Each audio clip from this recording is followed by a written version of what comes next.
అందరికీ నమస్తే. Welcome to VDS 777 Telugu news.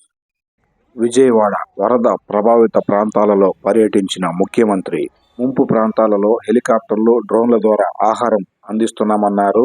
వరద బాధితులకు ప్రభుత్వం అన్ని విధాల అండగా ఉంటుందన్నారు. నిన్న మీరు చూసుంటారు, డ్రోన్లు పెట్టారు. డ్రోన్లు పెట్టి మొత్తం తెప్పించాం.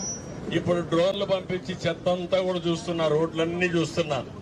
ఎక్కడ చెత్త ఎక్కువ ఉంటే అక్కడ మళ్ళా వ్యాన్ పంపించి, ట్రాక్టర్ పంపించి ఆ చెత్తతో తీసే కార్యక్రమాన్ని శ్రీకారం చుట్టాం. ఇట్లా ప్రతి ఒక్క పని కూడా ఎక్కడికక్కడ టెక్నాలజీ కూడా ఉపయోగించి ప్రజలకు మేలు జరిగే కార్యక్రమాలు చేస్తున్నాను. మీరు ఇంకొక విషయం కూడా ఆలోచించాను. ఇక్కడ చాలా మంది ఉన్నారు. మీరు కొంతమందికి ఇప్పుడు అర్థం కాదు, నేను చెప్పేది మీరు కూడా అర్థం చేసుకోవాలి. రాబోయే రోజుల్లో పని చేసే దాంట్లో కూడా మార్పులు వస్తున్నాయి. ఆ విషయం మీరు గుర్తుపెట్టుకోవాలి. ఎందుకు వస్తున్నాయంటే మనకు ఫ్లెక్సిబిలిటీ. నాకు సమయం ఉన్నప్పుడే నేను పని చేస్తా, అవతలకి అవసరమైనప్పుడే పనికి పిలుస్తారు. ఈ రెండు మ్యాచింగ్ వచ్చేస్తా ఉంది. ఒక డ్రైవర్ 3 గంటల పని చేస్తాడు, ఆయనకి ఏ టైం ఉంటే 2 గంటల పని చేస్తాడు కాదు, ఆ టైంలోనే ఆయన వెళ్తాడు, లేకపోతే వేరే టైంలో ఆయన వెళ్ళడు.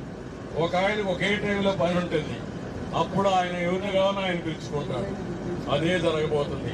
మీ ఇంటికి ఒక మెకానిక్ కావాలన్నా, లేకపోతే ఒక ఎలక్ట్రీషియన్ కావాలన్నా, ఒక ప్లంబర్ కావాలన్నా మీరు షాపుకు పోవాల్సిన పని లేదు.